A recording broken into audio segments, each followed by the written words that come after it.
Adelante. Hola, bona tarda a tots. Benvinguts en aquesta nova sessió dels dilluns de l'Acadèmia de la Societat Catalana. Tots per estar connectats.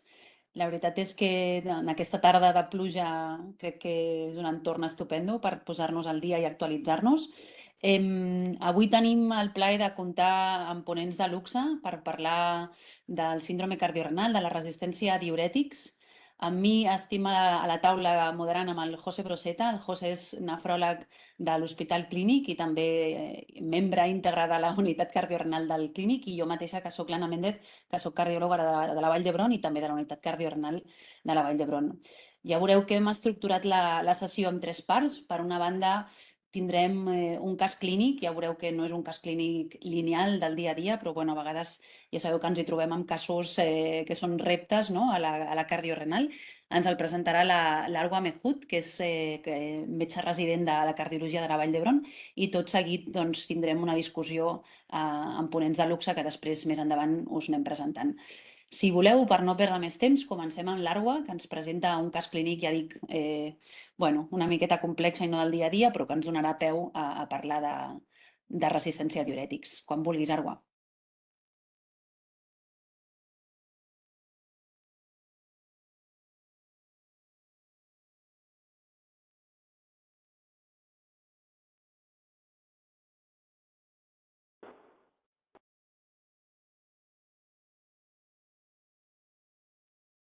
Em sentiu? Hola? Ara sí. Va, perfecte.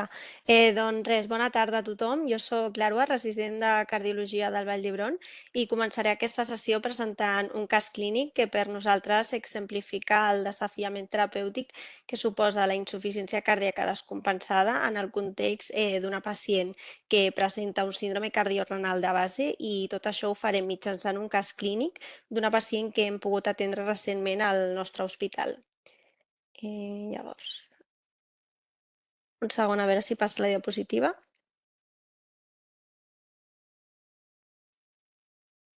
Vale, llavors, la pacient que us presento es diu Teresa. Es tracta d'una dona de 55 anys que es troba en una situació de fragilitat renal i metabòlica. Dintre dels seus antecedents consta una obesitat i una malaltia renal crònica. Té un estadi G4, A2, i això suposa que està amb uns filtrats al voltant de 24 mil·lilitres minut i una creatinina de 2,2. Cal destacar que aquesta pacient partia d'una funció renal molt millor, però que recentment havia tingut una descompensació d'insuficiència cardíaca en context d'una viriasis, i això havia fet que la funció renal hagués empitjorat, però si no partíem d'unes creatinines al voltant d'1, i degut a aquest empitjorament el que vam fer va ser vincular-la a les nostres consultes de cardiorenal. Però el que fa la pacient més interessant és la seva història cardiològica. Aquí us presento un dibuix que hem realitzat i bàsicament és una pacient amb una cardiopatia congènita complexa en forma de destrocàrdia, situs solitus. Té una connexió atrioventricular que és discordant, és a dir, té una transposició de grans artèries que està congènitament corregida, i el més rellevant d'aquesta pacient és que té un ventricle dret que és únic i que bueno, morfològicament és un ventricle dret, quan el que hauria de fer tota la força de moure el cabal cardíac hauria de ser un ventricle esquerre. Com veieu a la imatge, també acompanya d'una atrèsia de la vàlvula mitral i també té una estenosi pulmonar severa, i per això el que va fer falta és, quan tenia 3 mesos de vida, es va fer una fístula de Blaulov-Taussig clàssica per irrigar el que era aquesta artèria pulmonar. Llavors, a nivell de la ressonància i a nivell del cateterisme, veiem que té un ventricle únic dilatat i que té una funció que està severament deprimida, però tot i això, la pacient mantenia un cabal cardíac que era prou normal i que estava en el límit baix de la normalitat. En quant a la situació basal d'aquesta pacient, la Teresa realment feia una vida que era activa. Sí és cert que es trobava en una classe funcional 2B de la NIHA, però tot i això era una dona que feia les seves coses de casa, sortia a caminar, tenia una vida bastant activa, i el que destaca, i és secundari a la seva cardiopatia congènita, és que tenia una cianosi crònica amb unes saturacions al voltant de 85 que li provocaven una poliglobulia secundària, i per això tenia unes hemoglobines ja basals entorn a 18 i 20.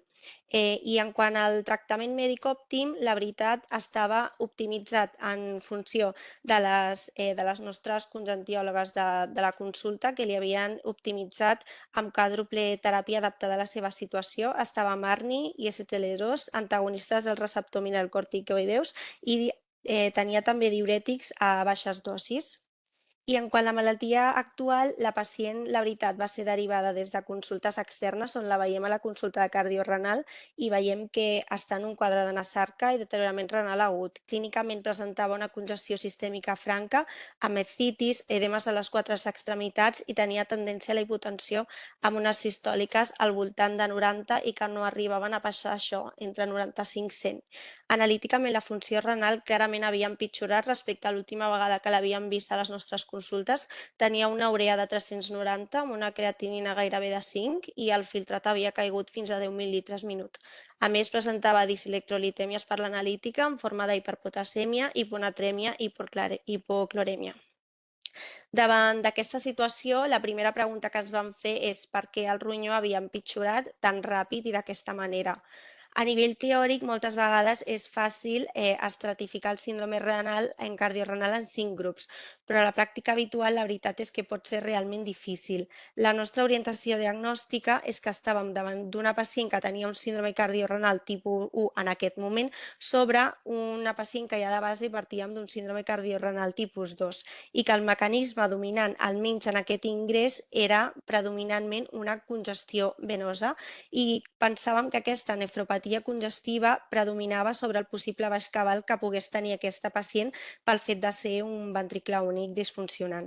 Per tant, l'objectiu principal ens el vam marcar, que era una descongestió d'aquest ronyó per reduir sobretot la pressió intersticial.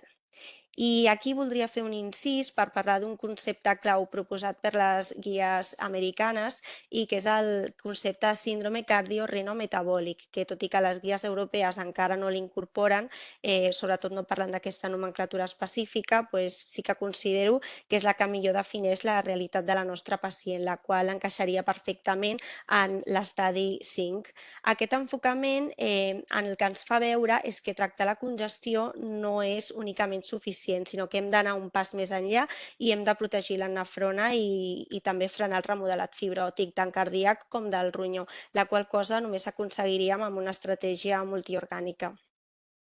En quant al maneig inicial de la pacient, la veritat és que comencem amb una perfusió de furosemida, ja d'entrada comencem amb dosis màximes i aquí és no? quan ve el nostre gran dilema i és què fem amb la nostra medicació, amb la nostra titulació, que tant ens ha costat arribar aquí, però la veritat és que ara estem amb una creatinina de 5 i tenim tendència a la hipotensió. I la nostra estratègia va ser doncs, retirar immediatament el sacubitril valsartan per la hipotensió, la tiazida per la hipoclorèmia que tenia, l'espirolactona per la hiperpotasèmia i, òbviament, tota aquesta medicació pel fracàs renal agut que havia fet.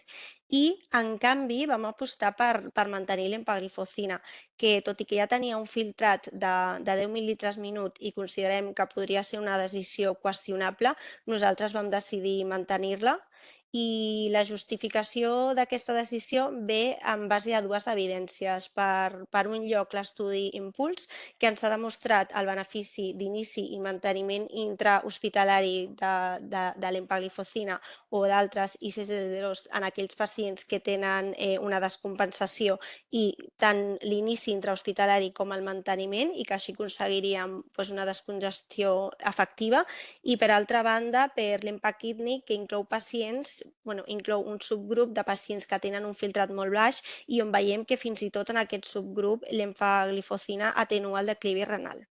Ara bé, el que seria l'evidència definitiva sobre si aquesta estratègia de manteniment és la correcta l'haurem d'esperar amb els resultats de l'ensaig Life Cycle, que encara està en fase de reclutament. Malauradament, tornant al cas, malgrat haver mantenit l'SGL2 i la furosemida endovenosa, la resposta va ser insuficient.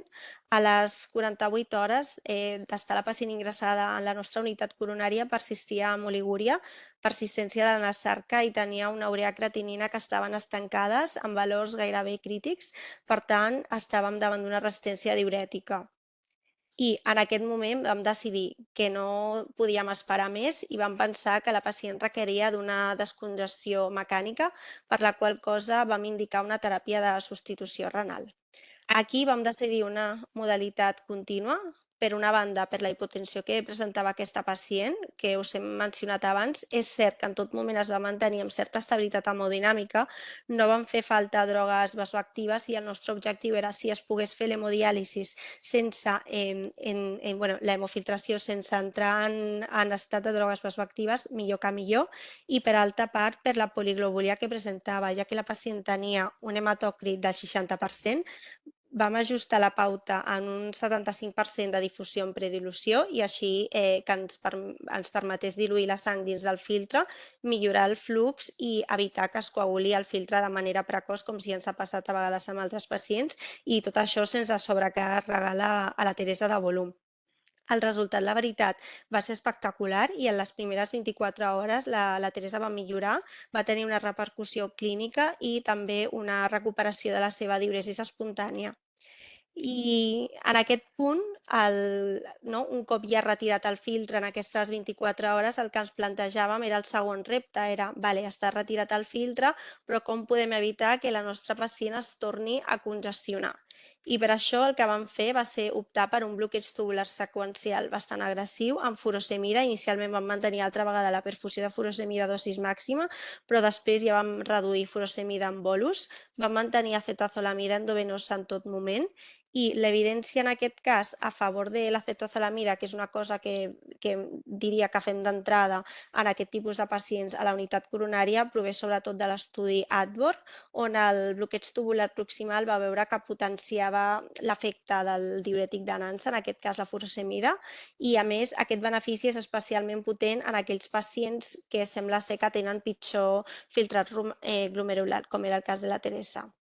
L'estratègia, la veritat és que va funcionar i després de retirar el filtre vam aconseguir un balanç hídric negatiu constants i sense hipotensió afegida. Aquesta és la gràfica de l'evolució del nostre programa al Centricity i com veieu, la veritat va tenir bastanta bona resposta diurètica havent retirat el filtre i cada cop anava tenint menor diuresis en torn a la seva habitual a mesura que anava també perdent pes i va arribar a perdre fins a 5 quilos durant aquesta setmana.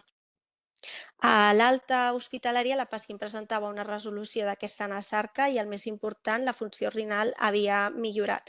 No podem dir que havia tornat als seus basals que tenia el mes de novembre, però sí que tenia unes creatinines entorn al que nosaltres coneixíem de les consultes, amb unes creatinines al voltant de 2. I això, per nosaltres, el que ens demostrava era que aquest fracàs renal agut era principalment congestiu i que al resoldre la congestió que el ronyó també havia millorat i ens verificava la nostra hipòtesi de que el deteriorament no havia sigut plenament per un baix cabal cardíac. I en el seu cas, com us en recordeu, no és una pacient complexa, té aquests antecedents cardiològics, vam considerar que havia arribat el moment de plantejar-nos o almenys començar amb l'estudi del pretransplant cardíac i per això la vam derivar a un centre transplantador perquè a Vall d'Hebron no ho som i ens plantegem fins i tot un transplant cardíac o si no un transplant cardiorenal. I per acabar aquest bloc, com a conclusions, el que vull plantejar són les disjuntives que sobretot discutiran a la resta de companys i els següents ponents. En primer lloc, el difícil equilibri que ens trobem a vegades entre mantenir els fàrmacs pronòstics a llarg termini i que nosaltres com a cardiòlegs sempre els volem mantenir i sabem que tenen un benefici pronòstic en els nostres pacients, sobretot els que tenen disfunció del ventricle esquerre i febre reduïda, i el problema que tenim moltes vegades amb l'empitjorament de la funció renal a curt termini, que moltes vegades obliga a la retirada transitòria d'aquesta medicació i que ens dificulta tornar-la a reintroduir durant el seguiment. Per altra banda, també en aquest cas hem vist com la pacient ha tingut resistència diürètica, que és una realitat que ens limita i que ens obliga a fer un bloqueig seqüencial de la nefrona. Sobre com s'ha de fer aquesta escalada se'n parlarà en la següent ponència, llavors no hi entraré més. I també hem vist com la teràpia renal substitutiva no ha de ser l'últim recurs, sinó potser una estratègia precoç de descongestió ajudaria aquests pacients en fases més precoces. I finalment, i ja per acabar, considero que igual que l'escala del tractament diürètic potser està millor definida, queda pendent veure com fer una escalada efectiva i ajustada a cada pacient per evitar nous ingressos de descompensació cardíaca, sobretot en aquest tipus de pacients que moltes vegades després d'una descongestió acaben sent multifreqüentadors o que moltes vegades necessiten descongestions contínues al nostre hospital de dia. I això és tot. Moltes gràcies per la vostra atenció. No sé si ara em veia... Aquí. Doncs moltes gràcies per presentar aquest cas tan interessant. Has fet un poc d'espoiler perquè has avançat prou els temes dels següents ponents. El que farem és que, com tot és un tema lligat, farem totes les preguntes al final, així que si hi ha alguna pregunta del cas us la guardeu. I ara donem pas a Pedro Caravaca, que és cardiòleg a l'Hospital Clínic de Barcelona, a la unitat d'insuficiència cardíaca i trasplantament, i el meu company a la consulta i a la unitat cardiorenal. Pedro, comparte cuando quieras. Buenas tardes a todos. ¿Podéis ver bien la presentación? Sí. Muy bien, pues comenzamos. Lo primero, como me ha presentado mi compañero de fatiga en consulta, el doctor Broseta, soy Pedro Caravaca, soy cardiólogo. Lidero junto a él la consulta cardiorrenal y dentro de esta mesa del paciente con congestión refractaria, yo me voy a centrar en hablar sobre el tratamiento diurético, enfocándolo de una forma sencilla, ¿no? Para darle un repaso al qué, al cómo y a quién. Para comenzar, pues no hay sorpresa, los diuréticos son el tratamiento más empleado en el campo de la insuficiencia cardíaca, porque así lo requiere el paciente, ya que la congestión en su manejo requiere del empleo de diuréticos al ser la primera causa de hospitalización y pese a lo frecuente de su uso, no tenemos evidencia actualmente de que aumente su supervivencia. En el devenir de los pacientes, grupo en el que presentan resistencia a diuréticos es un término que abordaremos ahora más adelante, que sabemos que se asocia a peor pronóstico. Y el reto de comprender bien el tratamiento diurético se basa fundamentalmente en que todo el mundo lo utiliza, sin embargo la evidencia que lo soporta es bastante escasa en cuanto al tema de la resistencia a diuréticos, a la fisiopatología que lo explica y, como veremos más adelante, hasta hace poco en cuanto al tratamiento. Para comenzar, quiero haceros cambiar mediante este aforismo lo que tenemos que poner el foco en cuanto entendemos al riñón en el paciente con insuficiencia cardíaca. Y es que tenemos que entender que el glomérulo no puede muchas veces nos impide ver el túbulo. Y esto es especialmente importante en la insuficiencia cardíaca. Fijaos, todos conocemos muy bien el glomérulo, la función o el filtrado glomerular, que crea el ultrafiltrado, pero después de ello hay una serie de células especializadas que se especializan en reabsorber diferentes sustancias por donde pasa ese ultrafiltrado y de esos 180 litros que se filtran a lo largo de un día en una persona, el sistema tubular reabsorbe el 99% y es el que realmente regula la composición de esta orina. ¿Por qué es especialmente importante en el paciente con insuficiencia cardíaca? Porque en él es donde actúan sistemas neurohormonales tan importantes como es el sistema renina-angiotensina, el sistema simpático y fijaos que es el lugar de acción de los diuréticos. Tenemos que saber que en mayor o menor medida tenemos que entender la insuficiencia cardíaca como un estado de resistencia a diuréticos. ¿Y esto por qué se produce? Se produce por un estado de avidez del sodio. Fijaos, esa hiperactivación neurohormonal unido a la agresión hemodinámica que produce la insuficiencia cardíaca crea un estado de avidez por el sodio en el cual el túbulo recibe potentes estímulos para reabsorber sodio y disminuir su excreción. Y eso favorece un estado de congestión que incentiva esa respuesta agresiva que perpetúa ese estado de avidez por el sodio. Si vamos a esta figura, podéis ver que después de una dosis de diurético, la respuesta de una persona normal sin insuficiencia cardíaca rondaría los 3 litros. Sin embargo, en mayor o menor medida, el resto de pacientes con insuficiencia cardíaca siempre van a estar por debajo. ¿Y esto por qué se produce? Pues porque ese estado de avidez por el sodio lo que favorece es una modificación de esta curva dosis-respuesta de la furosemida. Por un lado, vemos que se desplaza a la derecha. Y eso nos quiere decir que a igualdad concentración de diurético, su efecto en producir eliminación de sodio, esa natriuresis, va a ser menor. Y el efecto, la capacidad natriurética máxima, también va a estar amortiguada. Entonces, como podemos ver, la insuficiencia cardíaca en sí es un estado de resistencia a diurético. Los mecanismos que lo pueden explicar son múltiples, pero a nivel del túbulo vamos a ver dos aspectos fundamentales. Uno que es funcional, que es el fenómeno de tolerancia diurética al Velkein fenómeno, y es que después de la administración de una dosis de diurético y con la correspondiente natriuresis, se va a activar un fenómeno de frenada y que va a producir una respuesta antinatriurética, por lo que ante dosis repetidas se va a producir menor excreción de sodio. Y eso está mediado por la hiperactivación neurohormonal del sistema renina-angiotensina.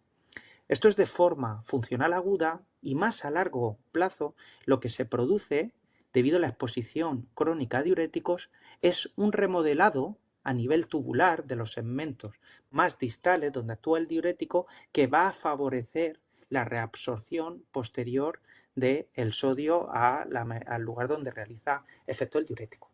¿Cómo actúan, ¿no? Y qué moléculas o fármacos disponemos para atacar y tratar con diuréticos la resistencia? Por un lado tenemos fármacos que actúan a nivel del túbulo contorneado proximal, por otro lado a nivel del asa de Henle, luego en el túbulo distal y luego los túbulos colectores. Vamos a hacer un repaso breve de todas las moléculas. Los diuréticos del asa, como todos sabéis, son los diuréticos más potentes de los que disponemos y los más utilizados en práctica clínica. Actúan a nivel del asa de Henle, que es donde se reabsorbe en condiciones normales el 25% del sodio, actuando a nivel, ¿no?, de la bomba sodio-potasio-cloro que todos conocemos. Los que tenemos disponibles son estos tipos, la furosemida, bumetanida y torasemida, donde se van a diferenciar principalmente la furosemida del resto en la amplia variabilidad en su absorción. Fijaos que la furosemida, como todos sabéis, es un fármaco con una farmacocinética muy inestable, pudiéndose absorber a nivel del túbulo digestivo el 100% o como que no. Y luego otro punto relevante es la duración de acción entre ambas moléculas. Es importante que sepamos que en estados de congestión podemos diferenciar el efecto de la dosis intravenosa sobre la oral. Como podéis ver, en el paciente congestivo con furosemida intravenosa se produce y no se altera su farmacocinética y se alcanza un pico natriurético máximo. Sin embargo, en el paciente con estado congestivo y mediante administración oral, este efecto se amortigua y es el gran reto para alcanzar ese umbral mínimo que favorece la acción. Recordar que una vez que se alcanza el techo natriurético máximo, la capacidad natriurética máxima, por mucho aumentar la dosis, no vamos a tener mayor efecto intravenoso. ¿Hay diferencias entre su administración de la furosemida en bolos frente a la perfusión continua? Pues globalmente se ha evidenciado una discreta mayor diuresis inicial que sin embargo no se ha mantenido, no se ha traducido en un impacto en eventos clínicos. Quizás la furosemida en perfusión continua en pequeños grupos poblacionales, como puede ser la resistencia diurética, puede tener un perfil más favorable frente a la administración en bolos. Y uno de los elementos fundamentales en su efecto va a ser la masa renal funcionante.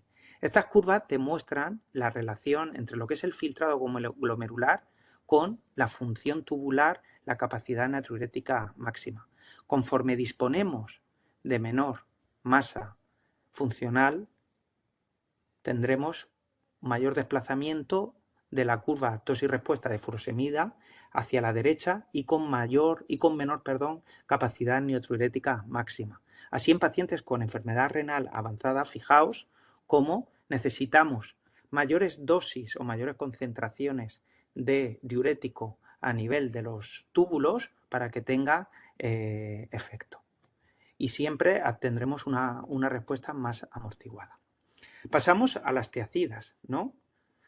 Ellas actúan en el túbulo contorneado. Fijaos que es donde se absorbe el 5%, pero en estados de exposición crónica a furosemida, ese 5% puede ser el que marque la diferencia en cuanto a tener una respuesta diurética.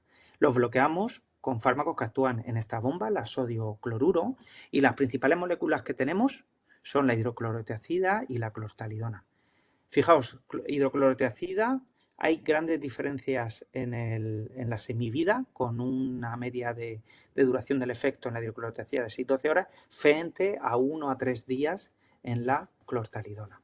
Lo más importante de todo, que en este estudio resumido que os presento aquí, el Clorotic, es un excelente fármaco para combinar con el diurético de ASA. Y lo tenemos demostrado en este estudio donde se evaluó su empleo en pacientes con insuficiencia cardíaca.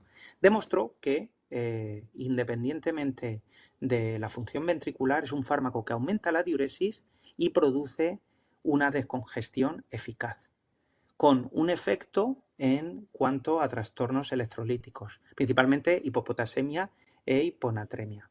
Pese a todo ello, no demostró un efecto beneficioso en eventos clínicos. Los antagonistas del receptor mineralocorticoide, que los llamamos como diuréticos, actúan a nivel de los segmentos más distales, actuando sobre el receptor mineralocorticoide, favoreciendo la reabsorción de potasio y la excreción de sodio.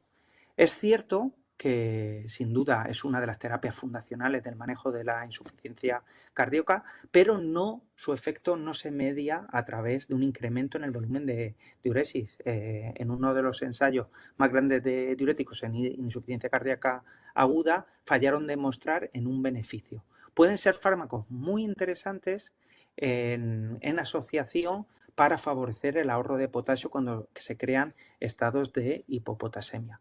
Sus efectos beneficiosos, por tanto, los explicaremos por efectos pleiotrópicos a nivel de fibrosis, a nivel cardíaco o a nivel de inflamación. Seguimos con los inhibidores de la anhidrasa carbónica. Aquí tenemos la acetazolamida. Fijaos que actúa en el segmento más proximal, que fundamentalmente es donde se reabsorbe la mayor cantidad de sodio, y especialmente en pacientes con insuficiencia cardíaca puede alcanzar el 75%. Su mecanismo de acción es inhibir la anhidrasa carbónica, favoreciendo la excreción proximal tanto de sodio como de bicarbonato, que va a potenciar el efecto de la furosemida. Esto es un fármaco que es ideal para el manejo de la insuficiencia cardíaca y en aquellos pacientes que tienen el bicarbonato elevado, pero es importante saber que su efecto se disminuye a partir del segundo o tercer día debido a la corrección de la alcalosis. En este fármaco tenemos evidencia de su eficacia, el estudio ADBOR, publicado hace 3 años, 4, en la cual pues, se posicionaba como un fármaco muy efectivo en, por un lado, aumentar la diuresis frente a placebo, asociada a la furosemida, como podéis ver, y también la natriuresis, traduciéndose en una descongestión más rápida, pero una vez más manteniendo el efecto sistemático de todos los diuréticos, que no se traducía en una reducción de eventos clínicos. Por último, el tolvaptan, que actúa en el túbulo colector, inhibiendo el receptor de la vasopresina. Son fármacos que inicialmente generaron mucha expectación, pero por su capacidad para eliminar agua que estaba libre de sodio, muy efectivos para corregir la hiponatremia, pero que sin embargo de forma sistemática en todos los estudios no se ha demostrado un beneficio en mortalidad, reducción de ingresos. Aparte que el alto coste que implica su empleo los tienen algo denostados en la práctica clínica. Una vez que sabemos las herramientas que tenemos para tratar la congestión, los diuréticos, pues tenemos que saber cómo lo podremos emplear en tratar ese estado de resistencia a diuréticos que sabemos que se asocia con peor pronóstico. Lo primero es qué es la resistencia a diuréticos. Pues no hay una definición universal aceptada. Yo aquí he expuesto lo que para mí es la más frecuente, que es una definición muy práctica, es la persistencia de congestión, pese a que el paciente tiene una adecuada dosis de diurético. La definición más objetiva, que es evaluando esa función tubular, midiendo la natriuresis en orina, que sería lo que nos indica en la guía de práctica clínica una natriuresis menor de 50-70. Y la más clínica es que, pese a aumentar los diuréticos, fallamos, ¿no?, en producir esa pérdida de peso. La guía de práctica clínica abogan este problema, lo primero, para medir cuál es el funcionamiento tubular del paciente antes de hablar resistencia en diuréticos. Y las fases que nos indican en el manejo de los diuréticos, lo primero es la fase de tratamiento inicial, en la cual nos indican, como podéis ver, que administremos de 20 a 40 miligramos intravenosos de furosemida, y una vez administramos la parte más crítica, evaluar qué respuesta tiene el paciente. Y según estos criterios, si el paciente tiene una buena respuesta, que se evalúa por esa natriuresis a las 2 horas mayor de 50-70 o diuresis mayor de 150 a la hora durante 6 horas, mantenemos el tratamiento, y si no, deberemos de aumentar a la dosis de diurético antes de hablar congestión refractaria. Este abordaje es verdad que es muy generalizado, pero carece de evidencia clínica entre esos puntos de corte. Aquí os presento yo un trabajo que realizamos en el cual nuestro objetivo fue que todos hablásemos la misma lengua y homogeneizar esa prueba de evaluar qué capacidad natriurética tiene el paciente. Utilizar la furosemida como una prueba diagnóstica, y esto es realizar un test de estrés de furosemida. Al final es exponer al paciente a unas dosis estándares de furosemida, que eran de 1 miligramo por kilo de peso del paciente, en los que no tenían exposición previa a diuréticos y en los que sabíamos que tenía un remodelado mayor en el túbulo distal por exposición crónica, dosis mayores. Y a las 2 horas evaluar su respuesta. Con esto evaluamos la capacidad máxima del túbulo de excreción de sodio y evaluábamos ese techo. Fijaos que al utilizar dosis más altas, pues las dosis pronósticas pues fueron mayores, y al final a nosotros, para el paciente de bajo riesgo, era aquel que tenía pues una excreción de sodio en orina mayor de 86. Y eso se relacionaba de forma precoz, este parámetro, con una mejor evolución durante la hospitalización. El paciente demostraba mayor respuesta diurética, mayor volumen de diuresis y mayor descongestión, caracterizada por que no presentase congestión residual y una reducción significativa de ProBNP, que como sabemos es un surrogado de beneficio clínico. Y a largo plazo pues se asociaba con menores eventos durante el seguimiento. Por tanto, una vez de seguir este esquema, en los pacientes que no conseguimos esa respuesta adecuada, pasamos a la fase de confirmación de la presencia de resistencia a diuréticos. Y fijaos que las guías de práctica clínica no se mojan en cómo actuar. Nos dicen muy claro que para una vez que tenemos evaluada esa fase de resistencia a diuréticos, lo que tenemos que hacer es combinar varios fármacos, pero no nos dice ni cuál ni cómo, solo que apliquemos el bloqueo secuencial de la nefrona. Lo primero que tenemos que saber es que cuando diagnosticamos esa resistencia a diuréticos, lo que tenemos que saber dónde está el fallo, ¿no? Y podemos hablar de que hay un fallo en la llegada del diurético al túbulo, o sin embargo que hay un remodelado, ¿no? Que eso es el mecanismo que normalmente vemos más frecuente en el paciente con congestión refractaria. Pero no hay que olvidar que las dosis insuficientes de furosemida suele ser la causa fundamental de resistencia a diuréticos, y esto tiene mucha relación con el empleo de dosis orales por la presencia de edema en el tubo digestivo, la presencia de hipoalbuminemia, que al final es el transportador, a mayor gravedad hemodinámica, mayor gravedad que impacta sobre ese riñón y que favorece ese estado de avidez del sodio.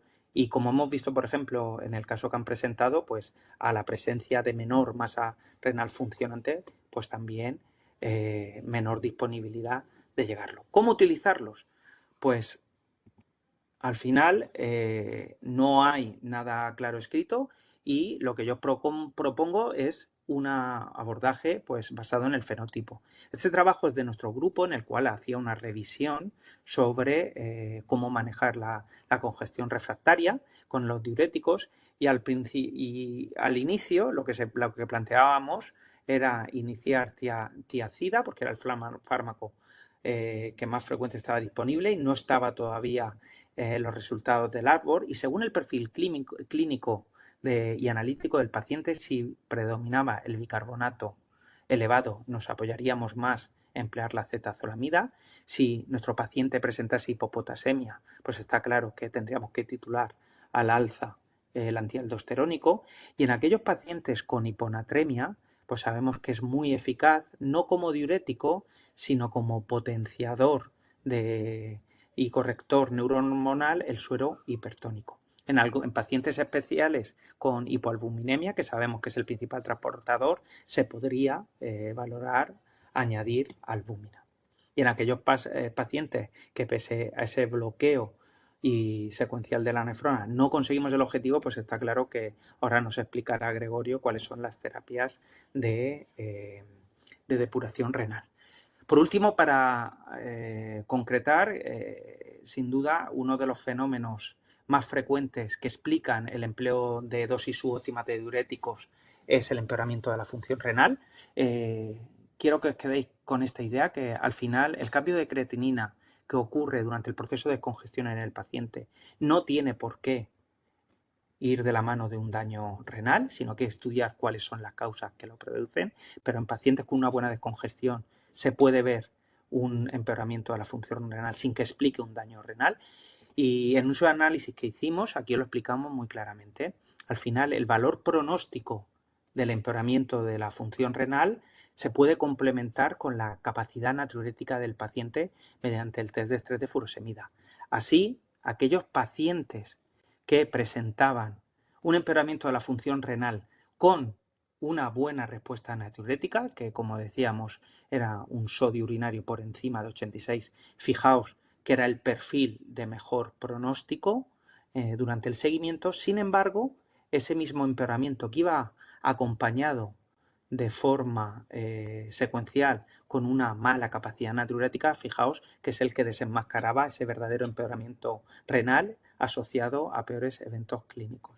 Entonces, al final, no quedarnos con los cambios de creatinina únicamente, sino fenotipar y contextualizar en qué situación es donde ocurre.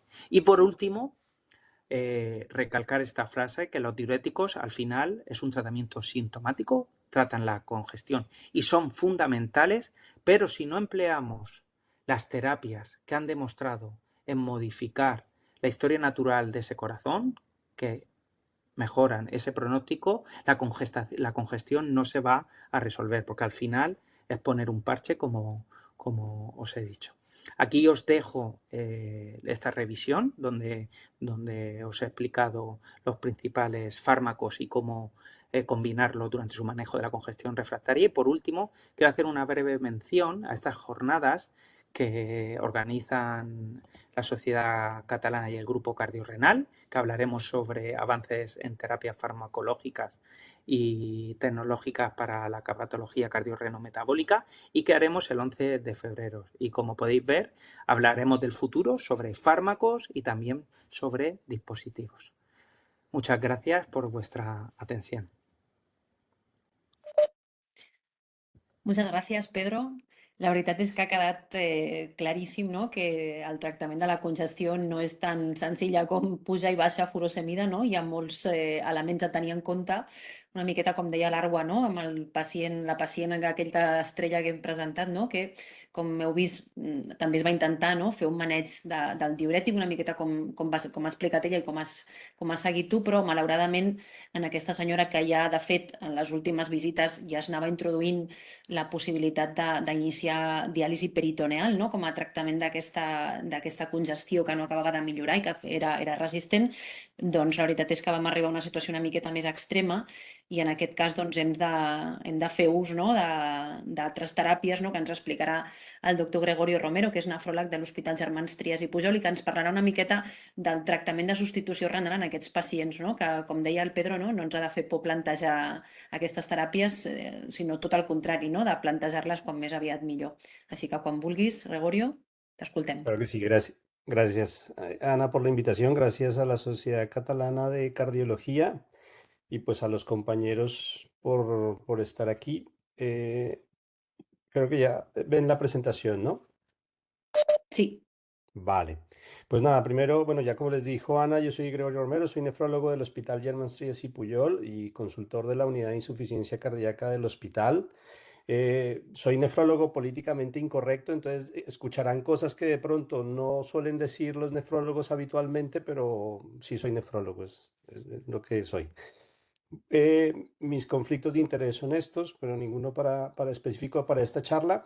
Y el primer mensaje que les quiero dejar políticamente incorrecto es este. En este estudio canadiense que reunía 584 pacientes, 61% de los pacientes se arrepentía de haber iniciado diálisis, se arrepentía de haber tomado la decisión de empezar un tratamiento dialítico, ¿no? Y esto es muy importante porque esto nos empieza a hacer pensar que seguramente tenemos que saber escoger bien la técnica de diálisis y entender cuál es el objetivo de la técnica de diálisis. Des en cuenta que de esos 60 pacientes que se arrepienten de haber escogido diálisis, 51,9% de las veces el médico fue que tomó la decisión de empezar diálisis, ¿no?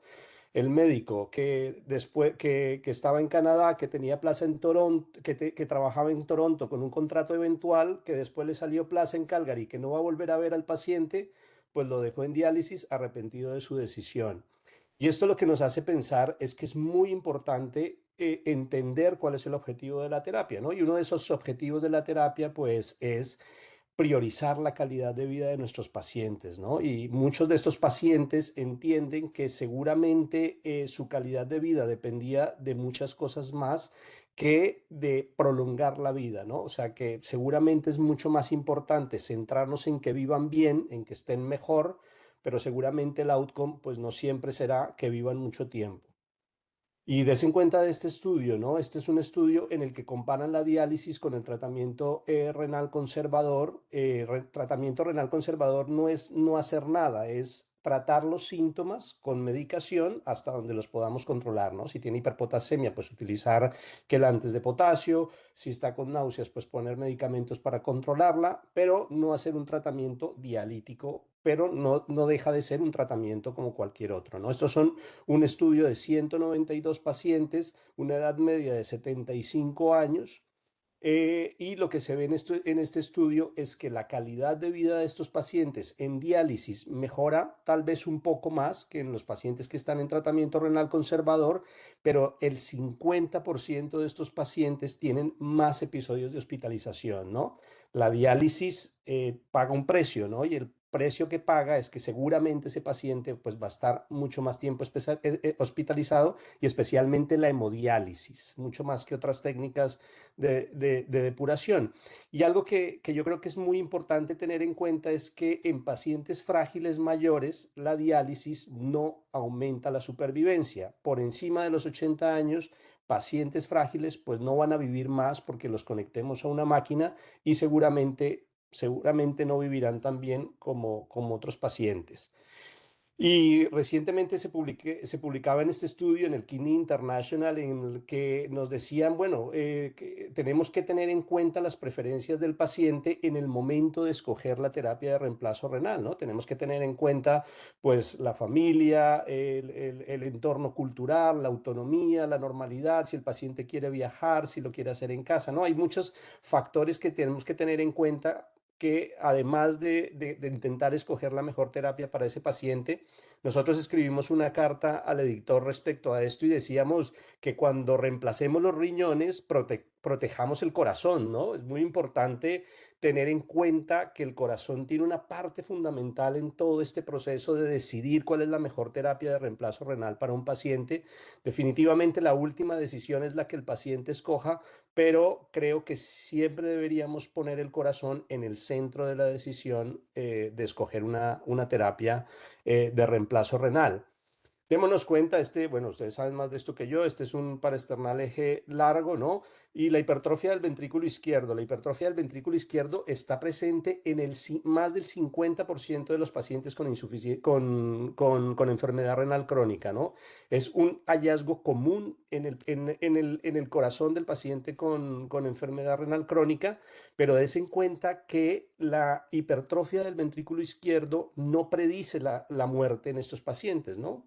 Tener hipertrofia del ventrículo izquierdo pareciera que no fuera el responsable de la muerte de estos pacientes.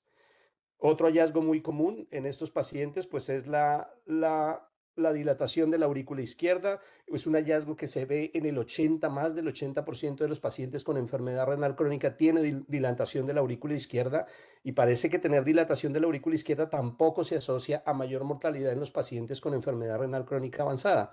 Y entonces, ¿qué impacta realmente la mortalidad de nuestros pacientes? Pues seguramente lo que más impacta la mortalidad es la disfunción del ventrículo izquierdo o la disfunción del ventrículo derecho. Des en cuenta cómo un paciente que tiene disfunción del ventrículo izquierdo, que tiene una FEBI menor del 45%, pues tiene más probabilidad de morirse que el paciente que tiene una fracción de eyección por encima del 45%. Lo más frecuente en nuestro grupo de pacientes, pues es que tengan FEBIs preservadas, ¿no? Más del 60% de estos pacientes con enfermedad renal crónica tienen una FEBI preservada, pero tener una FEBI reducida aumenta la probabilidad de riesgo en pacientes con enfermedad renal crónica, especialmente en pacientes que empiezan una terapia de diálisis y especialmente la hemodiálisis.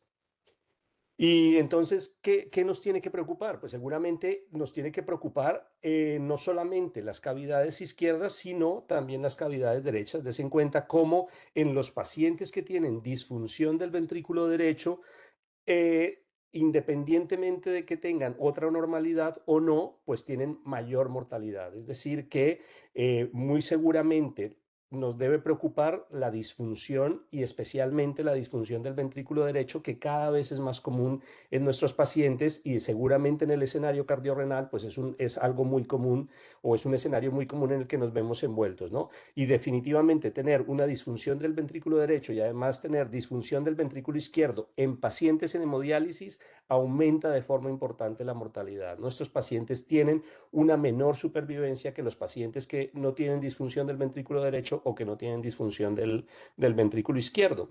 Y des en cuenta de algo muy interesante, y es que ya en el año 2013 el doctor Kiko Maduel, que es compañero de José, pues nos decía que la técnica de diálisis que estamos haciendo hoy en día en España es muy efectiva. O sea, nosotros dializamos muy bien a nuestros pacientes. ¿Qué les quiero decir con esto? El problema ya no es bajar el potasio, el problema ya no es bajar el fósforo, el problema ya no es controlar la urea, el problema ya no es bajar la creatinina. Realmente este no es el problema, porque esto lo hacemos muy bien, y esto lo demostró ya Kiko Maduel en el año 2013, y en el año 2023 se publicó en New England que decían que esto lo hacíamos muy bien, que dializar lo hacíamos muy bien. El problema es este es un estudio muy interesante en el que se estudiaban 8.883 pacientes en hemodiálisis. Des en cuenta que el 66,2% de los pacientes en hemodiálisis tienen congestión antes de la diálisis. O sea, 66% de los pacientes, perdón, llegan congestivos a la diálisis. Pero tal vez lo que nos debe llamar la atención es que al menos el 17% de los pacientes se van congestivos a las diálisis, ¿no? Ellos vienen con mucha agua, pero al menos el 17% los mandamos con mucha agua también a casa. Y muchos de esos pacientes pues tienen sobrecargas de volumen que son por encima de moderada, severa o incluso extrema. Y nosotros hacíamos algún estudio muy pequeñito con ecografía. Hoy en día, definitivamente la ecografía es una herramienta con la que con la que podemos fenotipar de forma adecuada la congestión. Simplemente les quiero dejar el mensaje que el 45% de los pacientes en hemodiálisis se iban con congestión ecográfica, es decir, tenían congestión subclínica al finalizar la sesión de hemodiálisis, ¿no? Es decir, que los pacientes los mandábamos a la casa congestivo. El gran problema de batalla de nosotros, los nefrólogos, seguramente ya no es de los pacientes que están en diálisis, especialmente en hemodiálisis, pues no son los solutos, sino que sigue siendo el agua, y ese es nuestro gran caballo de batalla, ¿no? Miren, des en cuenta, todas las máquinas de hemodiálisis tienen la posibilidad de estimar el volumen sanguíneo, ¿no? Lo que hace la máquina, tiene un biosensor que es capaz de valorar por colorimetría, más o menos para que me entiendan, el hematocrito de la sangre que entra al filtro y el hematocrito que se le devuelve al paciente, ¿no? Supuestamente la sangre que entra al filtro está más diluida porque el paciente está congestivo, ¿no? Y la sangre que le devolvemos al paciente pues está más concentrada porque le hemos ultrafiltrado durante la técnica. Y las máquinas de diálisis pueden estimar el volumen sanguíneo, que es más o menos, para que me entiendan, pues un aproximado al volumen sistólico, ¿no? Pues des en cuenta cómo en este paciente, antes de las primeras 2 horas de diálisis, el volumen sanguíneo cae de forma importantísima, ¿no? Y esto se acompaña de una caída del VTI. Veíamos que el VTI de estos pacientes también bajaba en la misma medida que bajaba el volumen sanguíneo, ¿no? Y entonces lo que hacíamos era disminuir la tasa de ultrafiltración, ir bajando la tasa de ultrafiltración para intentar que el paciente mejorara de esa situación hemodinámica que no solamente se acompañaba de caída del volumen sanguíneo, sino que además de eso se acompañaba de hipotensión, ¿no? O sea, veíamos que había un reflejo hemodinámico de esa caída del volumen sanguíneo, ¿no? Entonces lo que hacíamos era bajar la ultrafiltración o incluso ponerle sueros, y pues con eso lográbamos que mejorara en algo el volumen sanguíneo e incluso que mejorara algo el VTI.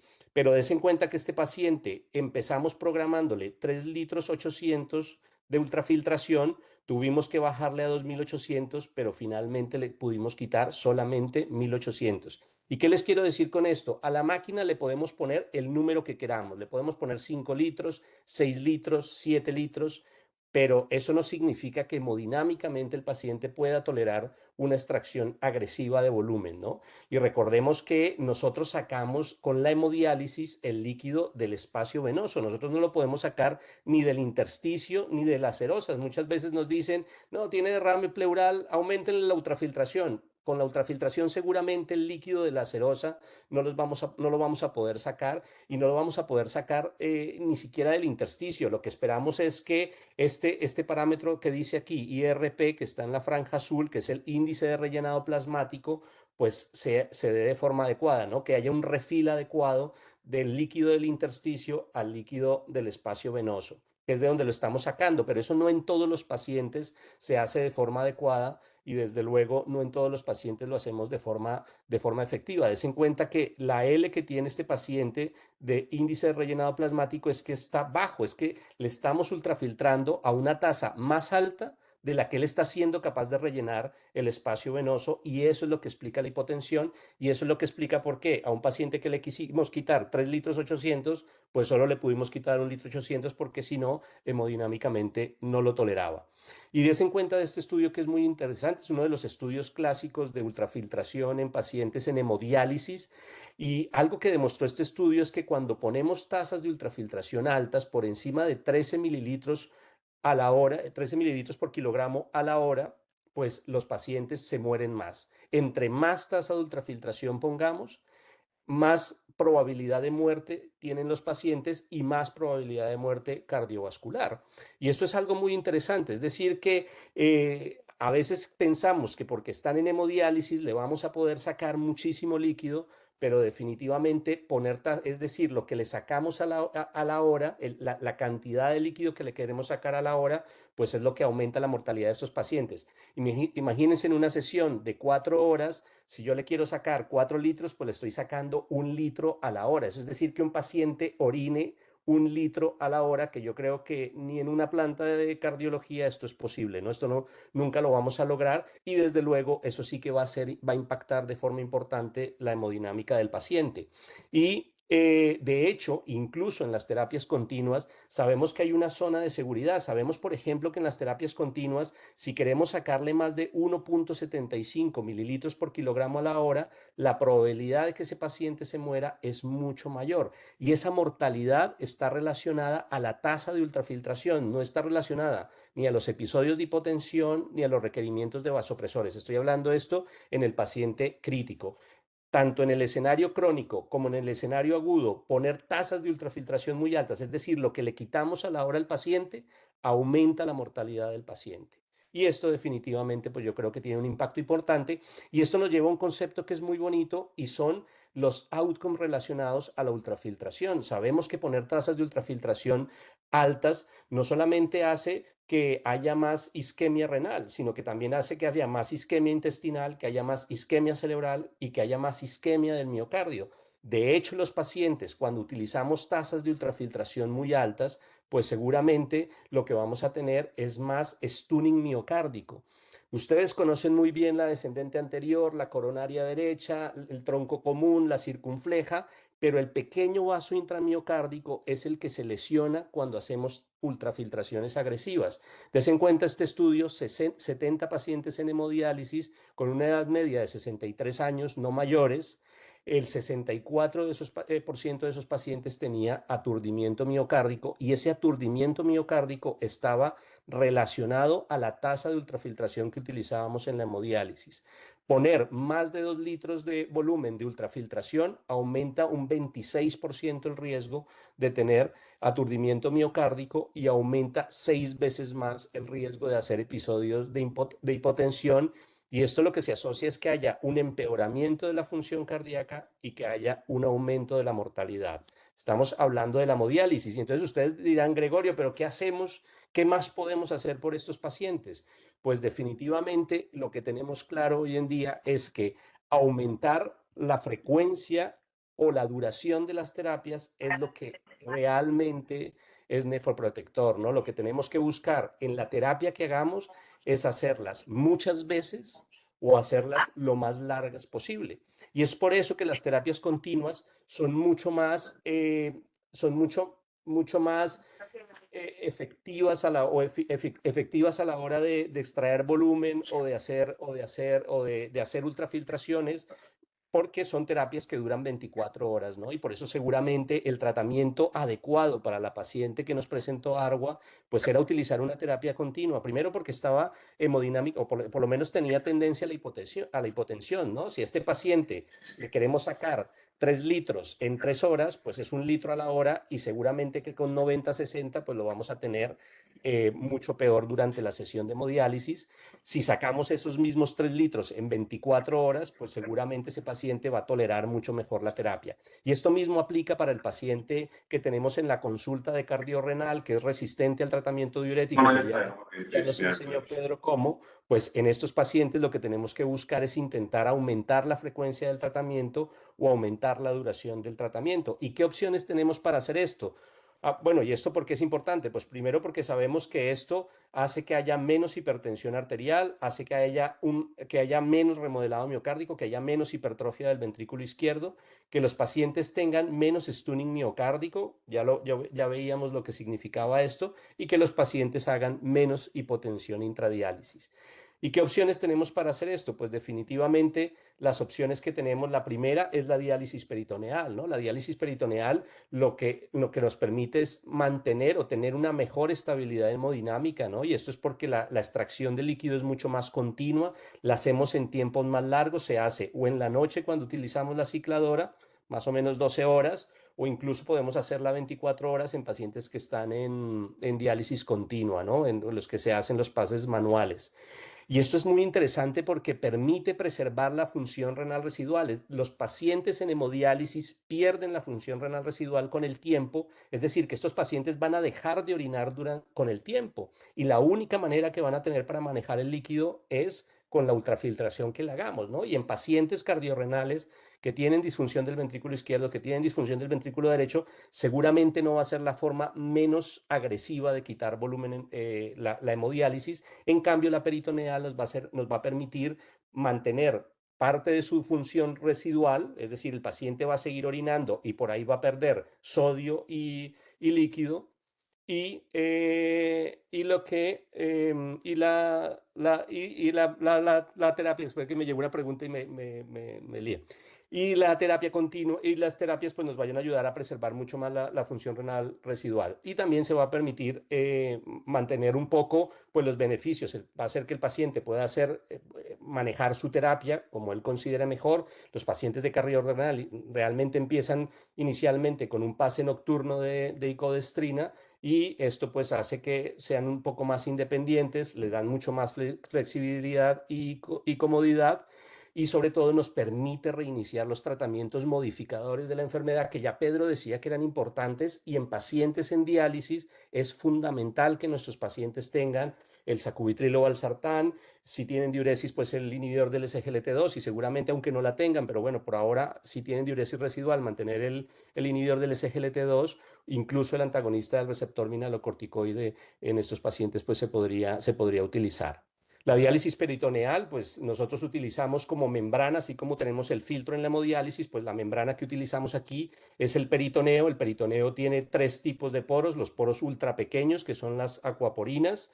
Esto lo que hace es filtrar agua libre principalmente. Los poros pequeños, más o menos el 44%, pues filtran agua, pero además de eso también sodio y solutos de bajo peso molecular. Y los poros más grandes pues lo que hacen es filtrar agua y otros tipos de solutos, incluido moléculas de la inflamación, que también tienen un efecto importante en el paciente cardiorrenal. Entonces, des en cuenta cómo nosotros en las primeras horas de la terapia de peritoneal lo que hacemos es una ultrafiltración, y en las siguientes horas pues lo que hacemos es ultrafiltración con eliminación del sodio, ¿no? Y para esto, por ejemplo, utilizamos líquidos que lo que hacemos es poner gran contenido de glucosa en la cavidad peritoneal, y esto por ósmosis pues lo que hace es atraer agua hacia adentro de la cavidad peritoneal.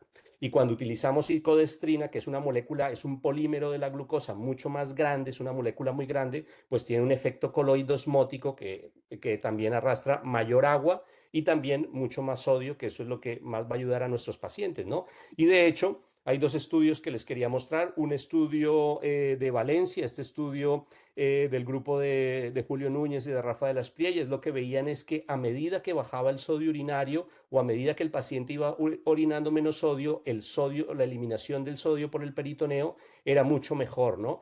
Y lo que ellos veían es que entre más sodio se eliminara con la terapia, pues había menos riesgo y una menor mortalidad cardiovascular. Y algo muy interesante en este grupo de pacientes es que se veía que el CA-125 bajaba de forma muy importante. De hecho, la diálisis peritoneal es una diálisis ideal para descongestionar el intersticio, y yo creo que esto es básicamente, y seguramente que Rafa nos lo diría, y es porque el líquido que se forma en la diálisis peritoneal es un líquido isotónico respecto al plasma, con un sodio que es más o menos de 126 a 134 milimoles litro versus los 60 milimoles litro que podemos eliminar solamente con el diurético, ¿no? Y a esto se le suma la natriuresis, pues con la eliminación de sodio también por la diálisis peritoneal, ¿no? Entonces, si me preguntaran ustedes cuál es la terapia que yo creo ideal para los pacientes que están en diálisis peritoneal, pues seguramente, perdón, para los pacientes que están con insuficiencia cardíaca, especialmente con insuficiencia cardíaca resistente al tratamiento diurético, yo creo que la primera opción debería ser en los pacientes que pueden, pues la diálisis peritoneal. Y otro estudio del grupo de Ana de Vallebrón, pues lo que veían es que los pacientes que estaban con insuficiencia cardíaca, pues podían mantener la terapia. El 66% de esos pacientes mantenían un año la terapia, incluso más tiempo. Y los factores asociados al fracaso de la técnica pues eran que empezar con un filtrado glomerular muy bajo o que estuvieran muy desnutridos, ¿no? Y yo creo que lo que nos diría Ana, si no ya me corregirá después, es que en pacientes con insuficiencia cardíaca que son resistentes al tratamiento diurético, seguramente no tenemos que esperar a que el filtrado glomerular esté muy mal, esté por debajo de 15 mililitros minuto para empezar la diálisis peritoneal, sino que seguramente si lo empezamos antes, cuando ya el paciente está reconsultando y está yendo muchas veces a la urgencia por insuficiencia cardíaca, que sabemos que es resistente a subirle las dosis de furosemida o a hacer bloqueos secuenciales de la nefrona, pues seguramente ese es el paciente que se va a beneficiar de hacer ultrafiltraciones mucho más prolongadas en el tiempo. Y si comparamos la diálisis peritoneal con la hemodiálisis, pues es importante tener en cuenta que no hay evidencia clara que la diálisis peritoneal realmente disminuya la mortalidad de estos pacientes, pero lo que sí se ha demostrado con la diálisis peritoneal es que disminuye los ingresos por insuficiencia cardíaca, ¿no? Y esto yo creo que en términos de calidad de vida, y se pone a colación de las primeras diapositivas, pues es lo que tenemos que intentar buscar en estos pacientes tan complejos, intentar que ingresen menos. Seguramente no vamos a lograr que vivan más, pero sí que vivan mejor, que yo creo que en alguno de nuestros pacientes pues tiene que ser el caso, ¿no? ¿Y cómo más podemos hacer para aumentar la frecuencia? Pues no podemos olvidar la hemodiálisis domiciliaria, ¿no? Esta es una técnica muy interesante. Nosotros tenemos este paciente, este es un paciente que como pueden ver, pues tiene tiene disfunción del ventrículo derecho, tiene mucha hipertensión pulmonar, tiene una insuficiencia tricuspidia al menos moderada y con esto hemos logrado mantener de forma mucho más controlada el volumen, porque la hemodiálisis domiciliaria la hace el paciente en su casa, los entrenamos para ello, este paciente se conecta por un catéter y ajustamos la terapia, más o menos se hace 5 veces a la semana, 5 días a la semana, más o menos entre 2 horas y media al día, y con esto logramos hacer un buen control de solutos y hacemos un buen control de la ultrafiltración. Pero claro, estos pacientes se monitorizan con la tensión arterial, la frecuencia cardíaca, el peso, la ultrafiltración, pero tenemos muy poca monitorización hemodinámica, ¿no? Y con nosotros empezamos a algunos pacientes en hemodiálisis domiciliaria a hacer un estudio que llamamos el NEFROMEMS, ¿no? Que es poner el CardioMEMS, pero en pacientes que ya están en diálisis o en algún tipo de técnica dialítica. Ya tenemos algunos pacientes en hemodiálisis, algunos en peritoneal y a este paciente que lo tenemos en hemodomi. Y fue muy interesante porque empezamos a ver que cuando este paciente tenía subidas de la presión diastólica de la arteria pulmonar y de la presión sistólica, pues esto nos daba una alarma, lo hacíamos venir, le hacíamos una valoración ecográfica completa y veíamos que este paciente efectivamente empezaba a tener más datos de congestión y lo que hacíamos era ajustar la ultrafiltración y veíamos cómo caían las presiones sistólicas y diastólicas de la arteria pulmonar, ¿no? Entonces nos permitía guiar de forma adecuada la ultrafiltración en un paciente que puede ser complejo como él, especialmente porque tiene disfunción del ventrículo derecho.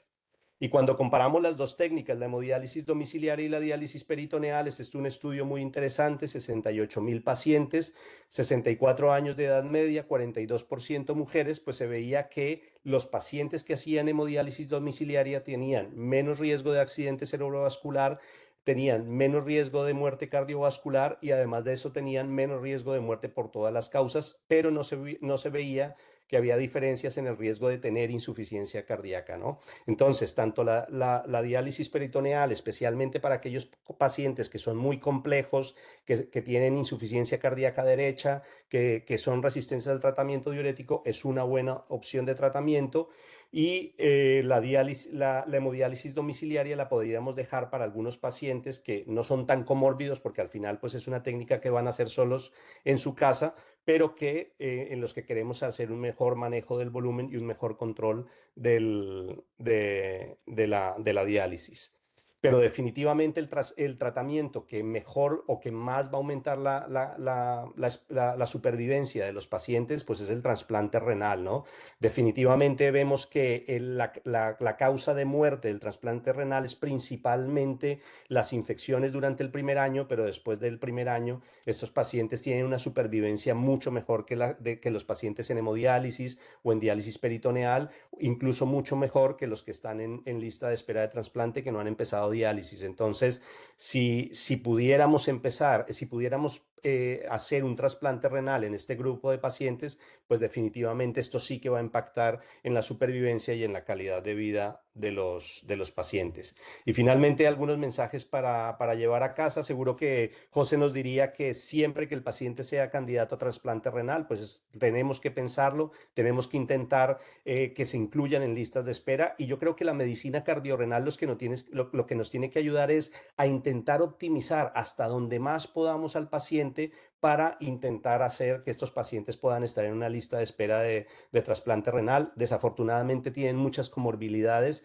y muchas veces es difícil que sean aptos para un trasplante, pero por lo menos si podemos optimizarlos desde el punto de vista cardíaco, pues seguramente irán mejor. Ana nos diría que la diálisis peritoneal es una técnica ideal, especialmente para pacientes con insuficiencia cardíaca avanzada, especialmente estos que tienen disfunción del ventrículo derecho, que tienen muchas citis, que cuesta manejar el volumen, que son resistentes al tratamiento diurético. Yo creo que tenemos que pensar en ella incluso antes de que el filtrado esté por debajo de los 15 mililitros minuto, con filtrados mayores, pero que sabemos que van a responder muy bien.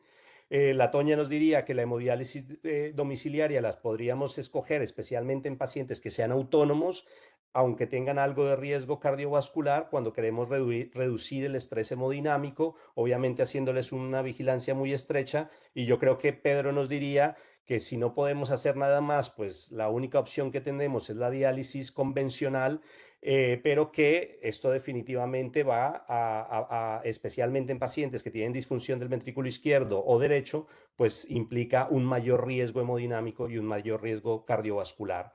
Y yo les diría que también piensen en el tratamiento renal conservador. Lastimosamente son pacientes muy mayores, muy frágiles, y si no pueden tener una técnica en la que aumentemos la frecuencia y la duración, pues muchas veces en hemodiálisis, pues el resultado no va a ser bueno y van a ir peor que incluso no hacer muchas cosas. Y creo que en algunos pacientes, más que esperar a que vivan mucho, lo que deberíamos esperar es a que vivan bien el tiempo que les quede. Y nada, eso es todo. Recordarles también que ya se los decía Pedro, yo les dejo el QRS por si se quieren inscribir en estas jornadas de cardiorreno metabólico. Yo creo que van a estar muy interesantes. Vamos a hablar de riñón artificial, vamos a hablar de técnicas nuevas, nuevos fármacos. Entonces yo creo que van a ser muy interesantes y pues aquí se pueden inscribir. Y pues nada, eso es todo. Muchas gracias. Gracias a ti, Gregorio. La verdad que has hecho aquí una masterclass que te has pasado un poco de tiempo incluso, pero aún tenemos 15 Perdón. minutillos para hacer preguntas.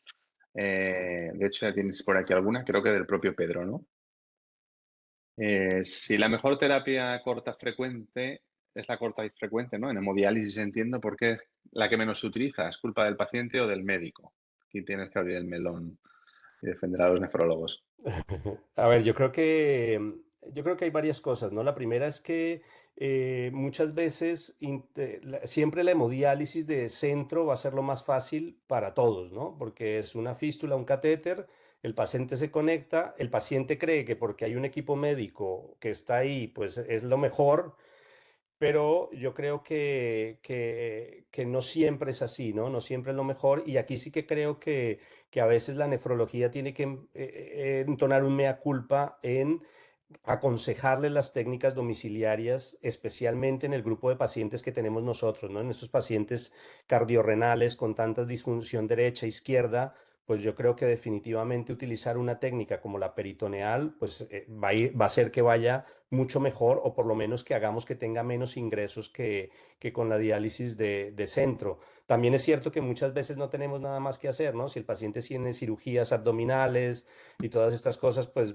es una técnica que no vamos a poder utilizar, pero pienso que es de parte y parte, ¿no? Pienso que una parte es no explicarlo bien, especialmente en este grupo de pacientes cardiorrenales, si no los tenemos en una unidad cardiorrenal, y otra es que el paciente siempre va a querer que le hagan las cosas, pero habitualmente, sobre todo la gente más mayor, pues no va a tener tanta autonomía para hacerlo, ¿no?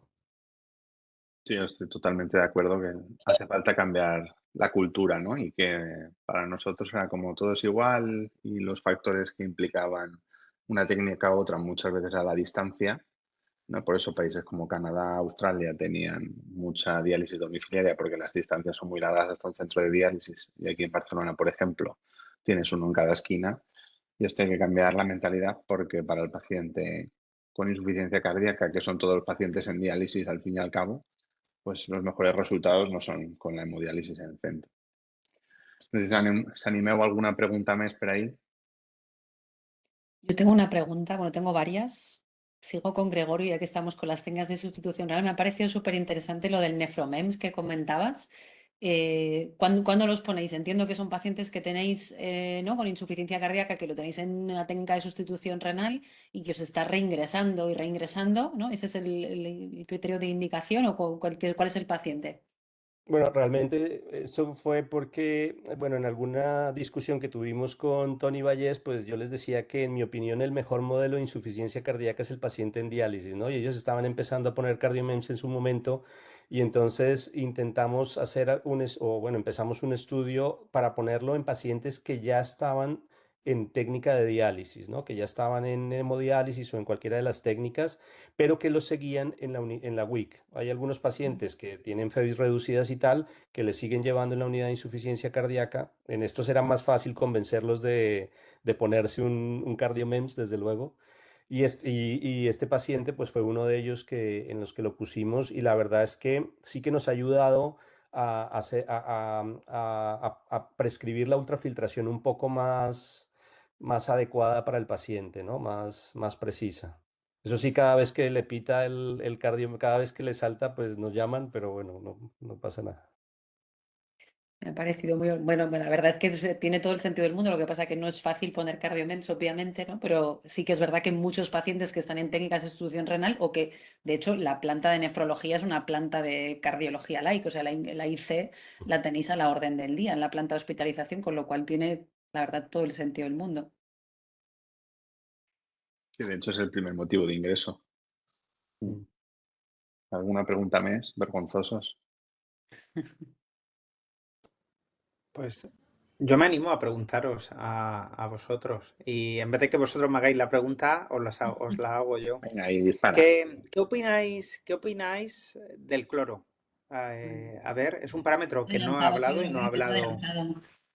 y no he hablado aposta porque para dejar que me lo preguntarais, pero como no nadie pregunta, pues lo pregunto yo. ¿Qué creéis que supone como parámetro para monitorizar la respuesta diurética y para elegir el diurético? Si lo empleáis. ¿Quién se Tenemos moja? a Estaba en mi responder, lista de tus Gregorio. preguntas, Pedro, que lo Yo sepas. a Gregorio le he Sí. visto hablar sobre el tema varias veces, así que creo que puedes. Sí, o sea, yo creo que el cloro cada vez va a tener un papel muy relevante. Yo los invitaría a leer un paper muy bonito que salió el mes pasado en el European Heart Failure Journal del cloro. Y además es muy completo y está muy interesante. Y en este paper, entonces lo que veíamos antes era que los pacientes con hiponatremia se morían más, ¿no? Pero hoy cada vez entendemos que la hipocloremia, independientemente del sodio, se asocia a mayor mortalidad y definitivamente la hipocloremia se asocia a más resistencia diurética. Y esto es básicamente porque cuando llega poco cloro al asa Enle, porque todo se está reabsorbiendo en el túbulo proximal, pues es el principal estímulo de la mácula densa para mantener activado todos los sistemas neurohormonales, ¿no? Entonces, intentar buscar maneras para ahorrar cloro, pues seguramente va a ser siempre mucho mejor.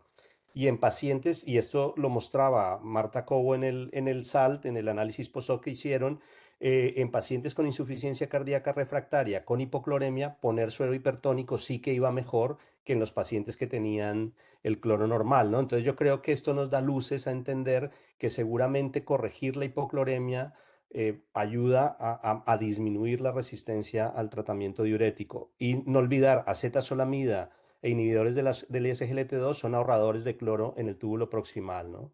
Y yo creo que tienen un papel importante y por eso el AdBor yo creo que fue tan importante. Entonces, si nuestro paciente tiene hipocloremia, ¿qué ponemos? ¿Tiacida o Desde, acetazolamida? desde luego tiacida yo no pondría, yo pondría acetazolamida desde que nos lo permita el bicarbonato si está por encima de 27, y si no, pondría inhibidor del SGLT2 o hipertónico.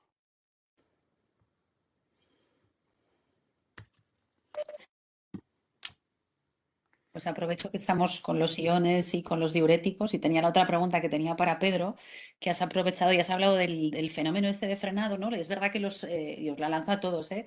Es verdad que los trabajos no muestran diferencia entre usar bolus de diurético o usarlo en perfusión, ¿no? Pero siempre, o al menos a mí, ¿no? Siempre me da la sensación que aquel paciente al que le pones la perfusión da la sensación que tenga que hacer una mayor respuesta. Seguramente, pues como decías tú, ¿no? Los trabajos van en contra, ¿no?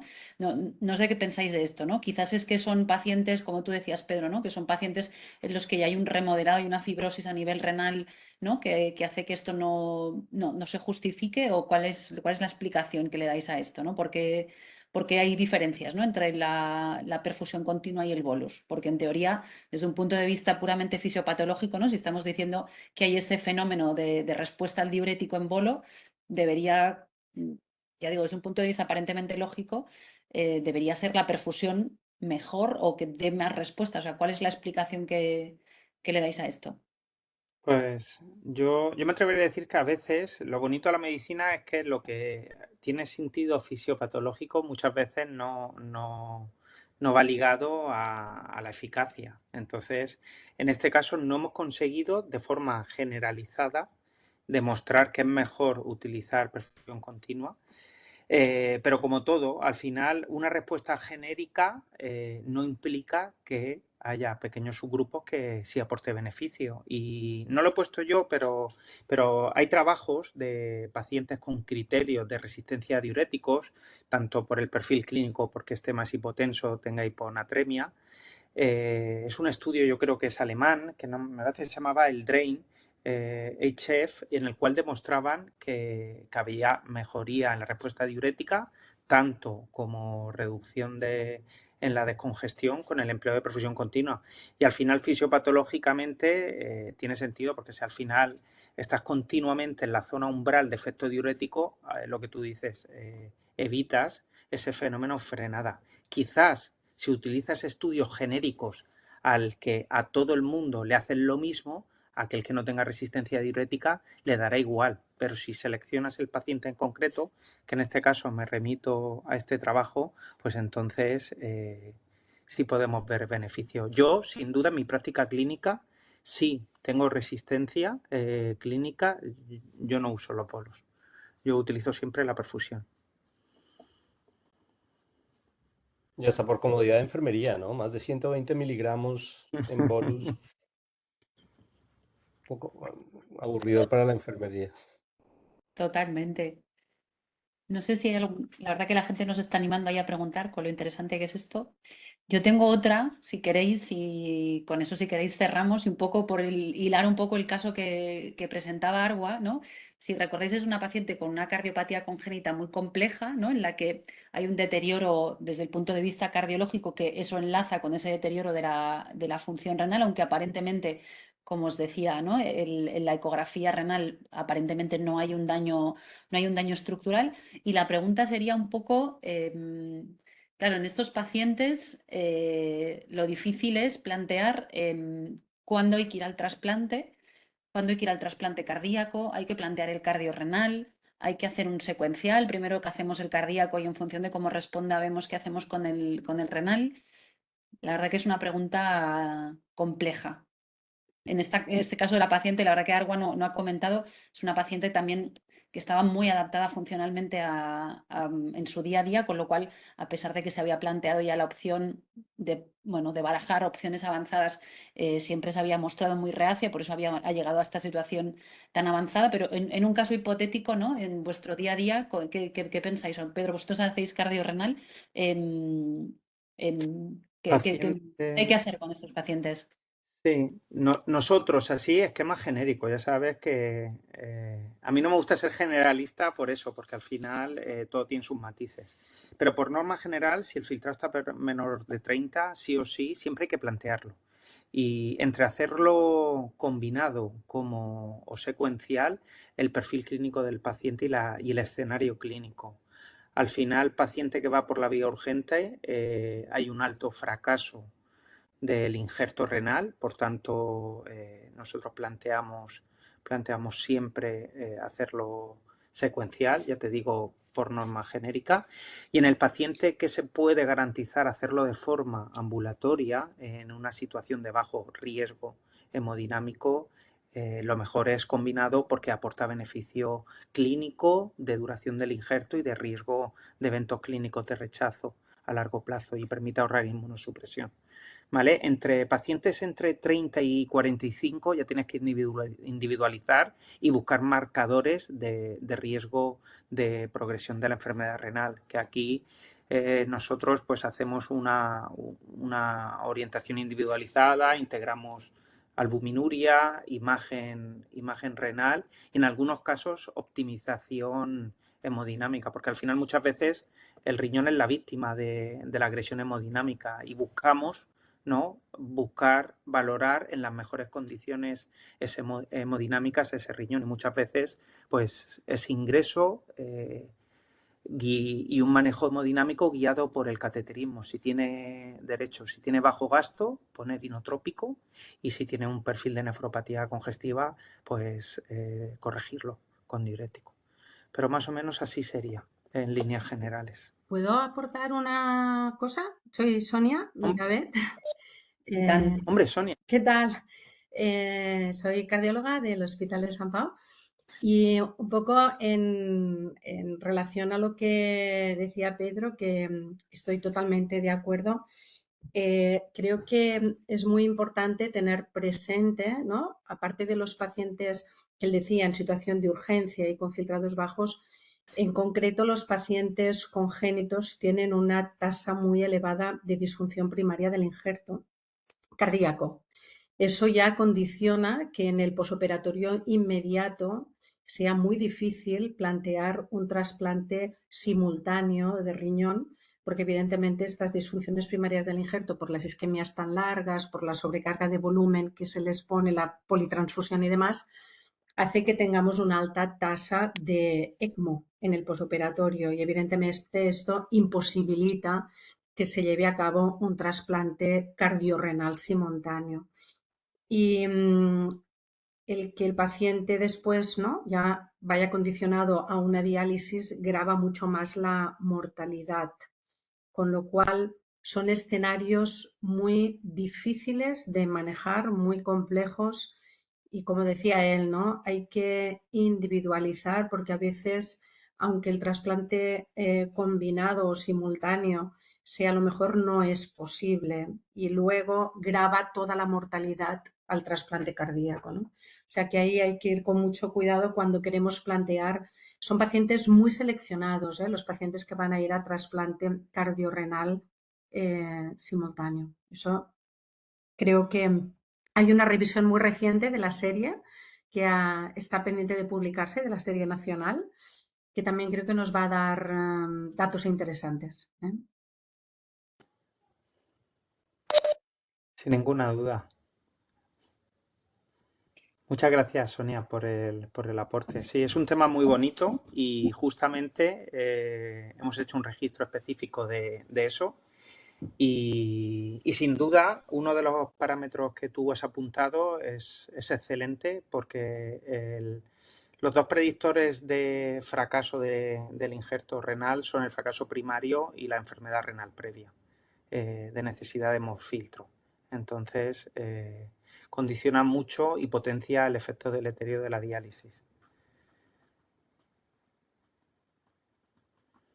Y enhorabuena por la sesión. Pues nada, yo creo que estamos ya a 8:30, así que no sé si, Anna, ¿te parece? Tanquem, no? Solo Que dar les gràcies. gràcies a la Societat Catalana de Cardiologia per oferir-nos el grup de treball que estem ahí començant a les nostres passes, oferir-nos l'oportunitat de fer d'aquesta sessió. Convidar-vos a tots els que esteu sentint-nos a formar part del grup de treball cardiorenal, que és molt senzill, és només enviar un correu a l'administració @academia.cat i podeu formar part del grup de treball. I com us deien el Pedro i el Gregorio, doncs tenim aquesta sessió en un parell de setmanetes, o sigui que convidar-vos a tots a venir. I jo crec que no ens deixem res, no? Res, agrair al Pedro, Gregorio i Arwa les ponències i moltes gràcies a tots per assistir. Ens veiem a la propera. Adeu, bona nit.